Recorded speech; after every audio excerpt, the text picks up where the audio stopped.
Come and join us.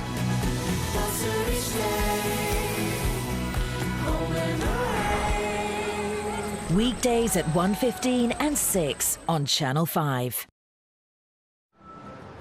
Sick, injured and orphaned animals get a little helping hand now here on Channel 5 in Wildlife SOS.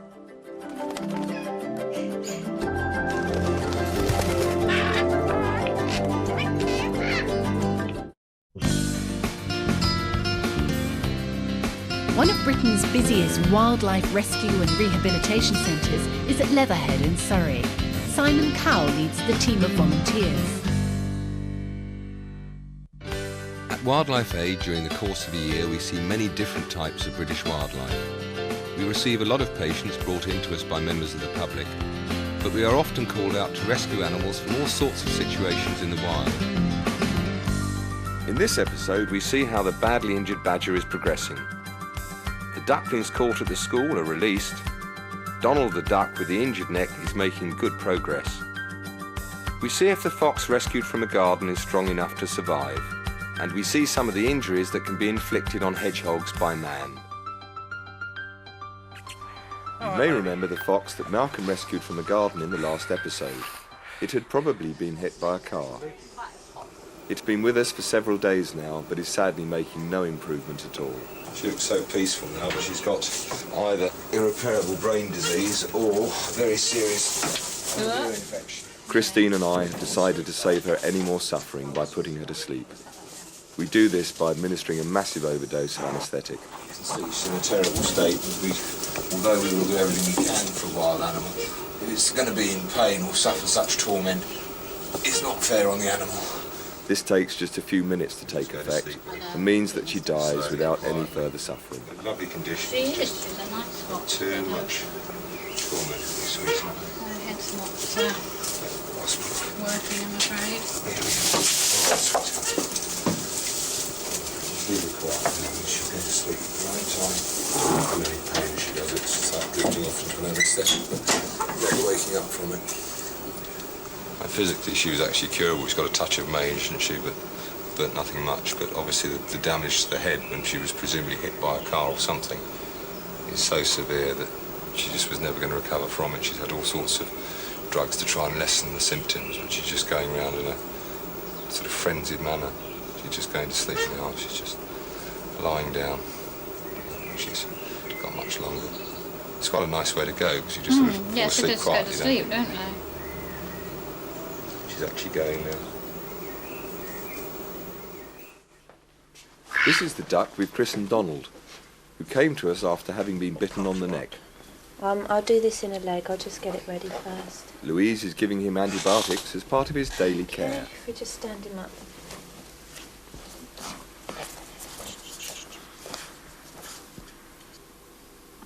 This is antibiotic. As he had quite a severe wound, so he's had to be on this since. But he's getting a lot better. Considering the wound was so severe, he's making remarkable progress. So it's savaged by a dog. And he had to have most of his head stitched back on.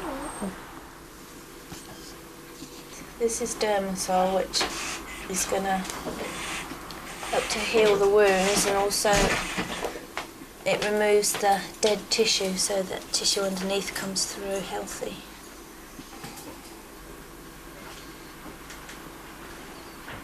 It's looking a lot better. I mean, it still looks pretty grim, but it's healing well. It's important. It's much better.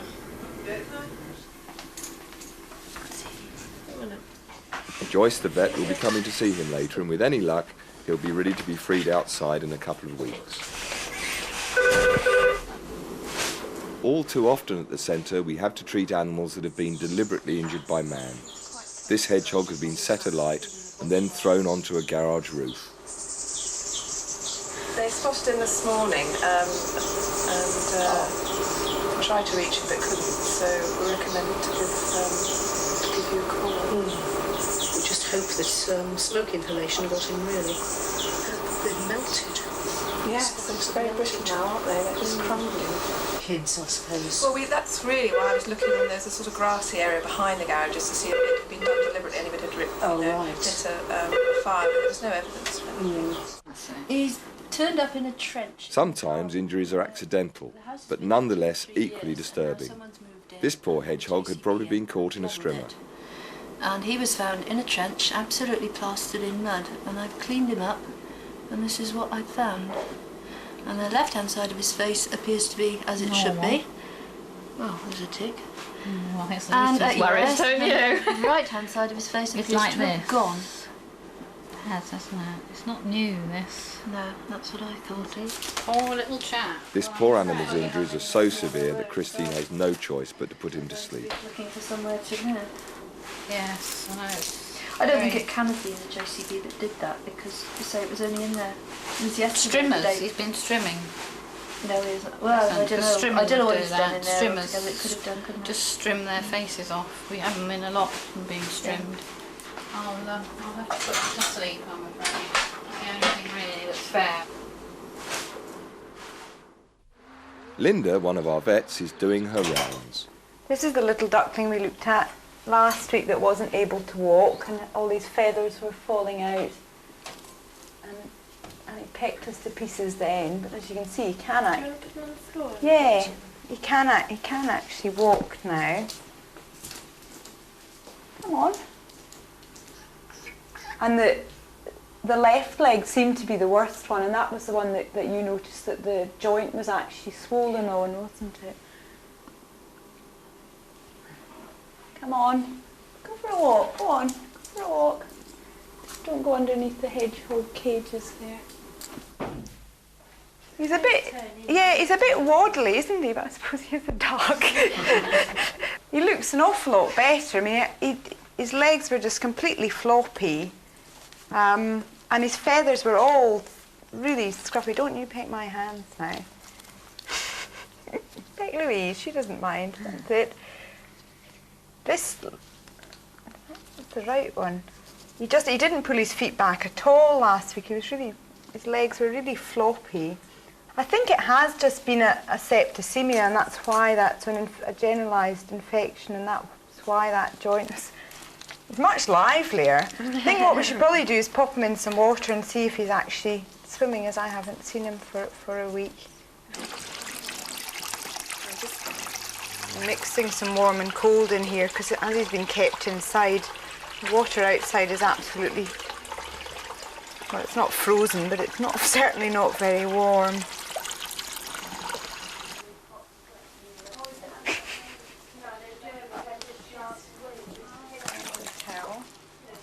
There. Well, last week, just don't come jumping out all over everything. Last week he just sort of floated around, and he was kind of low in the water. Now it's, don't drink too much tap water. This left foot actually looks a little bit deformed, and I see that he's missing 2 of his nails. I think we're probably safe enough now, since he is so strong on his feet, to actually put him back in a pen where he can actually have a little pond and get him back in. He's going to sit down in the water now, aren't you? What are you doing? I mean, ideally, once his feathers are sort of back through fully, we want to try getting him out as well, because I mean, he's sort of nearly fully grown. He's just going to come leaping out of here in a minute, aren't you? And you'd rather have pond water than tap water, wouldn't you? That's great. If you want to rescue him, you're good at avoiding getting pegged. I'm not brave enough, I think that's what it is. Elsewhere at the centre, I've come to inspect the badger that was brought to us in the last episode. He was hit by a car, and we suspect that he has one dislocated shoulder and a broken leg. We sedated him a short time ago so that Rosie the vet could give him an examination. You want him on there? Or? Yeah. He's put on some weight, Rosie, I'll tell you. Oh, gosh. Oodles So of you weight. have, haven't you? I said I'm a very fat badger now. It's still bending where it shouldn't bend. Here's his elbow, Right. where it should bend. I don't think a pin's going to do it. We might have to do an external fixator job on that. He's got a little bit of muscle, hasn't he? Yeah, he has, hasn't he? Let's have a look at the other leg. That's the dislocated one. Do you want to reverse the odometer on this or not? Probably a good idea too. That's still out, the shoulder? Hold on, let's have a feel.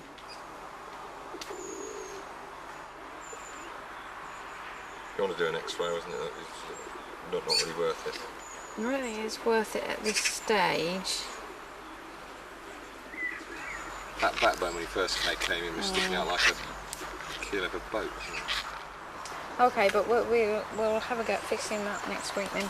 Excellent. But I'm It's sleeping like snoring a log. away. He's really put on a lot of... He has, that was, hasn't he he? was Yeah. all thin and bone when he came. He was, Skin and bone. skin and bone.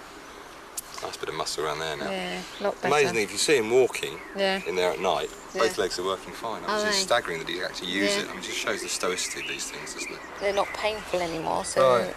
no Is reason that why youngish shouldn't- teeth, would you say, or are they? Shouldn't. Middle-aged teeth.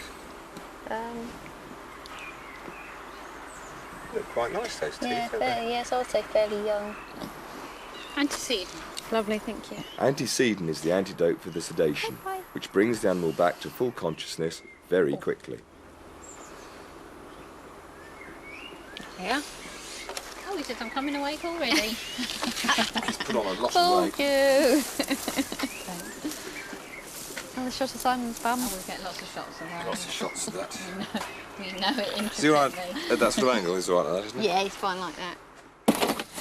Getting a lot of call-outs at the moment for injured foxes, collapsed foxes. I'm sure a lot of it is to do with the weather and the lack of water. Morning, you've got an injured fox in the garden. Yes. He's next door, actually. Is he? Next door? Yeah.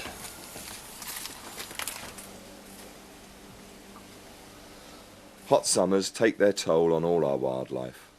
Apart from the damaging effects of dehydration, blowflies are far more prevalent and will settle very quickly on animals' wounds to lay their eggs, which within hours can turn into flesh-eating maggots. Could you bring me the cage down, madam, if that's possible? Sure.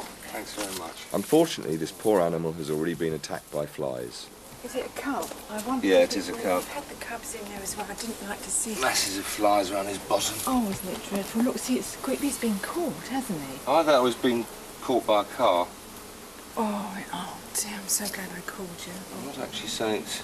Looking at him, it might not be the end of the world. You've got him. Come on, boy. Come on. There you go. He's a good boy. He's a good boy. Come on. You're eating. He's a good fella. Come on, come on. You're eating. Come on, we're only trying to help you. Come on, let's put in too. Put your tail in as well. Good boy. Right, well, we're getting back. I'm not... Normally when there's flies, it's sort of shows you you're coming to the end, but there's a bit of a chance with this one, so we'll certainly try. We'll certainly try.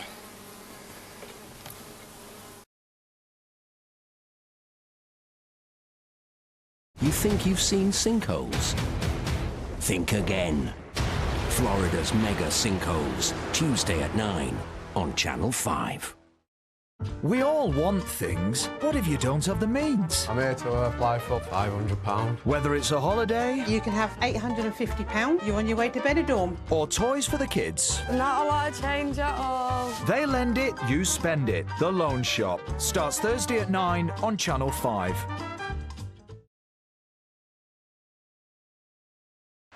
Meanwhile, back at the centre, a sparrowhawk has been brought to us by a teacher. Well, I was in one of the classrooms and it decided to fly into one of the plate glass windows. It was a heck of a bang. I thought it was dead actually as it landed, but it seems to have come round quite a lot since I picked it up. Come on, don't shut your eyes. You obviously don't Louise checks for other damage. Haven't been bitten yet. You haven't been bitten yet? You nearly had a go at me. I'm just going to give him something for shock. And that's all I can do really, he's just concussed. I'll just put him in a cage in the dark, where it's quiet. The bird's head is beginning to droop, which is not a good sign.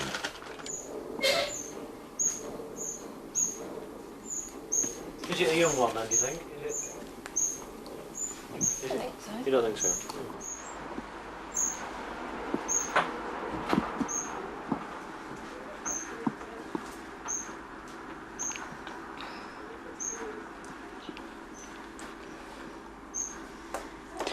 into that cage I've prepared. And cover him up. No, we'll take him up to the second hospital. Okay. Keep him here. Do you need anything? Yeah, if you come with me, and we'll put her in the X-ray room with the kestrel. Libby prepares a cage for him.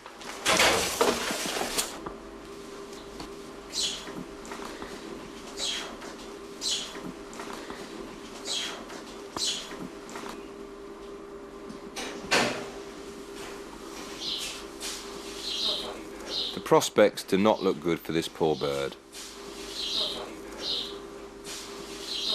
Right, let's grab the duck. Who's Joyce the vet has come to see Donald the duck. He goes flying in the water. Come on, Donald, big good boy. Says you brought that horrible woman who does nasty things to me. Yes. Oh, you've got a little friend in here, haven't you? Come on. There we are. Oopsie daisy. It's all wet. Ugh. Scarring down here. All right, sweetheart. That's fine. All right. Can you stretch it for me? Good boy. Yes, I know. That's good. Funny. There you are. Right, that's it. Don't need to see you anymore. Oh, lovely. Can you stay up here now, then? You can for a stay while? up here, yep. Go on the big pond if they'll tolerate him. Yeah. Oh, it's all right, sweetheart. It's wonderful to see this beautiful bird so full of character and nearly back to full health after such a dreadful injury. It gives us so much satisfaction to be able to heal and cure animals so that they can return to the wild to live out their lives as nature intended. And successful cases like these are a testimony to the hard work of all the helpers at the centre. The other one, a heart attack. Since I got my little... Louise is on hand to help me examine the fox that I rescued from the garden. He's sort of nearish to a put down, but not quite that close, I don't think. Poor little chap. Come on down, come on. Come on, sweetheart. Come on, move your nose. Come on. Oh, I'm not... Come on. Alright, can you move the box, please, if you would? Got a nasty wound on his tail, but actually, although he had fly eggs all over there, the wound was horrendous. Had great, massive fly eggs just down there. It wasn't horrendous. And that's the bad wound. You got any more wounds there, or is it just fly eggs? Yeah. Maggot infestation is truly horrendous, and within hours there can be literally thousands of maggots eating into the animal. This poor fox has maggots everywhere, and they have already burrowed deeply below the surface. Little box of go.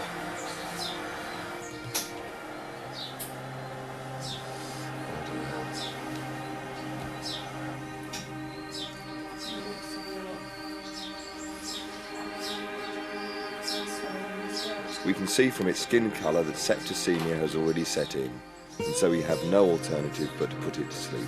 Too many areas to have a fight with.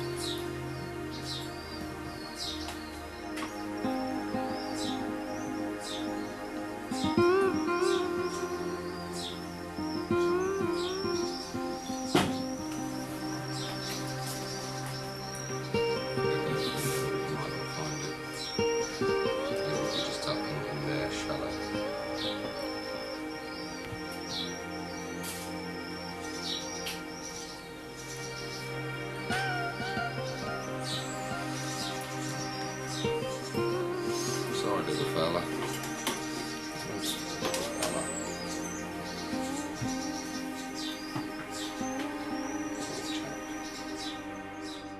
The sparrowhawk we saw earlier that had flown into a window has sadly died. Whilst he seemed to have no visible injuries, the impact and the concussion he sustained has been too much for him. John, one of our helpers, has been called out to rescue a deer that has been hit by a car. Can you possibly pass me the blanket from the back of the van, please? What have we got? We've got an adult deer in there being hit by a car. It looks like the back end is pretty badly damaged. I think it might possibly be a back or a leg. So I'm going to try and get in and subdue it. And we'll worry about getting it out in a second. In emergencies like this, speed is of the essence if we are to have a chance of treating the animal successfully. Poor thing, keeps getting itself tangled up. We'll try and get through this gap in the fence. Back at the centre, Louise and John are working quickly to try to find out the extent of the deer's injuries. Right, what injuries? As far as we can ascertain, the back right-hand hip appears to be not, well, there doesn't appear to be much movement. Couldn't stand, but he did move one of the legs.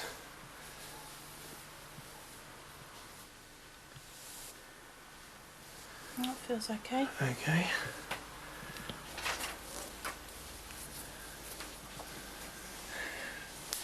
That all feels okay. You want to try and roll him or?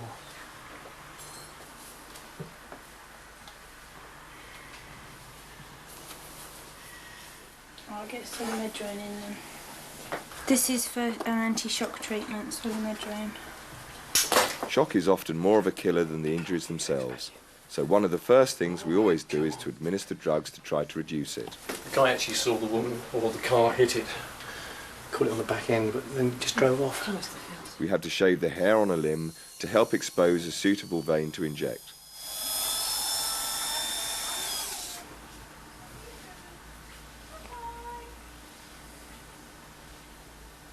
Of his head there, he's got the fur missing and a very small mark there. Okay. She's quite a size, I must admit. Yeah. It's a very big one. Yes. You want 3 of us? Once a preliminary examination is done, the next thing to do to help reduce shock is to put the animal in a dark, quiet place for 24 hours. She's heavy, isn't she? She's a big one, to say the least. So John and Libby carry the deer to one of our special deer sheds. You alright? Oh dear, the head's out. Yeah.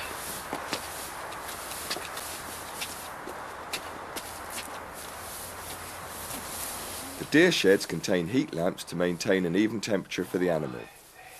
They are also equipped with closed-circuit television, which means we can monitor the animal without disturbing it. At the moment we've given it anti-inflammatories and some drugs to calm it down, and we've now placed it into the deer pen where hopefully overnight it should start to recover. And as we actually left the deer, it was trying to stand up, so that's a very good sign. The head hadn't gone back, so we're keeping our fingers crossed on that one. In the last episode, you may remember Susan and I trying to rescue some ducklings from an old playground at a school. They had probably been deserted by their mother when she realised they could not fly out of the area. We kept them at the centre for a week or so to make sure they were fit and well. And today, Jim is going to release them onto a local pond. Sometimes mother ducks actually do not make very good mothers. Whilst the process of natural selection and survival of the fittest often leaves weaker wild animals exposed to the mercy of predators or the ravages of the environment, mother ducks just seem to be plain selfish. They often lay their eggs in very strange places with no thought of how the young will be able to reach the nearest water. Hopefully we've ensured the future welfare of these little ones by releasing them at this beautiful spot where they'll find plenty of food and suitable nesting areas.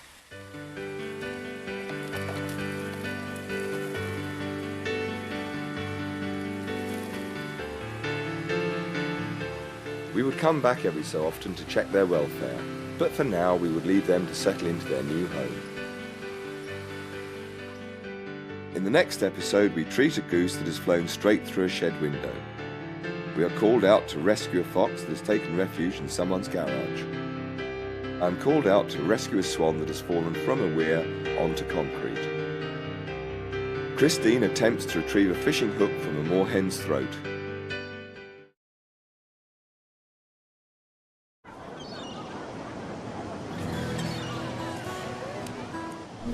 We belong together, you and I forever and ever, no matter where you are, you're my guiding star, and from the very first moment I saw you, I never felt such emotion, I'm walking on air.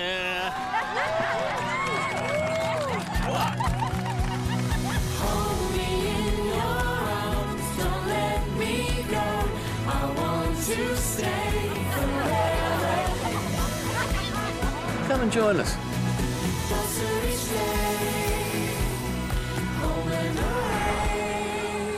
Weekdays at 1:15 and 6 on Channel 5.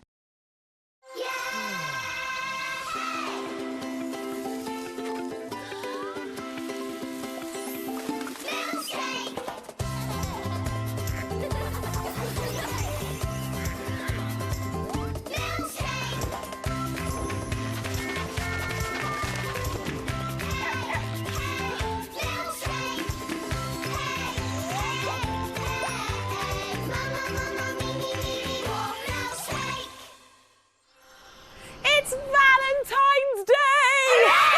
And to celebrate, we've got brand new Valentine's episodes of Thomas and the Flugels coming your way.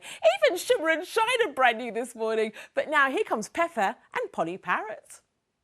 What did the traffic light say to the car? Stop. No, it said, don't look, I'm changing! Milkshake, sponsored by very.co.uk. I'm Peppa Pig. This is my little brother George. This is Mummy Pig. And this is Daddy Pig. Peppa Pig.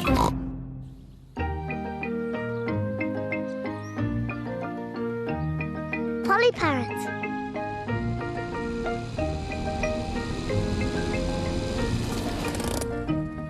Peppa and her family are visiting Granny Pig and Grandpa Pig. Granny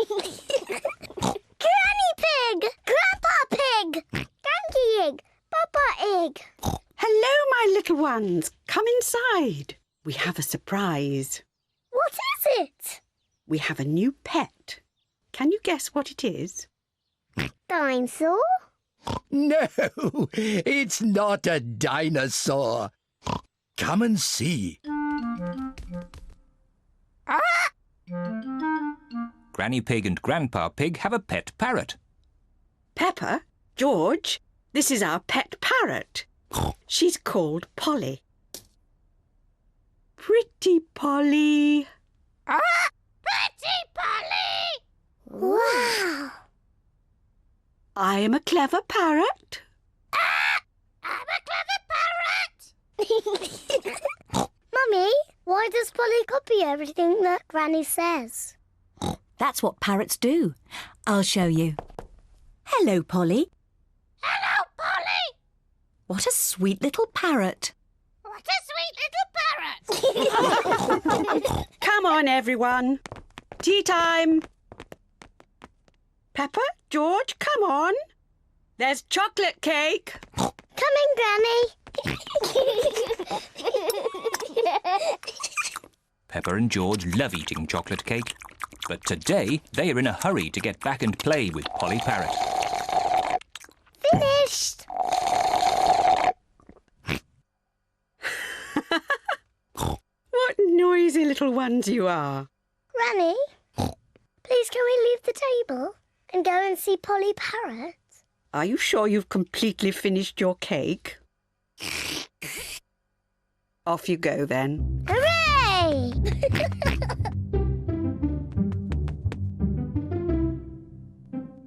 George, say something to Polly.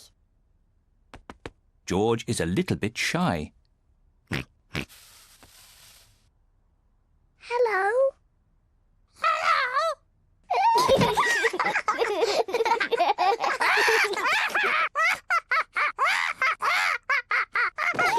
Peppa and George are really enjoying playing with Polly Parrot. I'm Peppa Pig. I'm Peppa Pig. George, say something.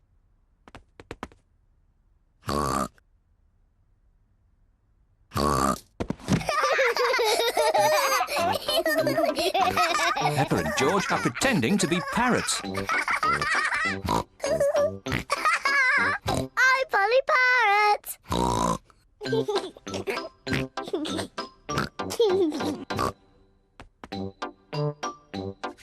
Peppa is thinking of something else to say to Polly Parrot. I'm a noisy parrot.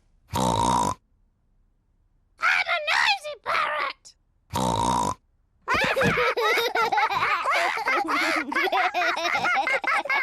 Peppa, George, have you been playing with Polly?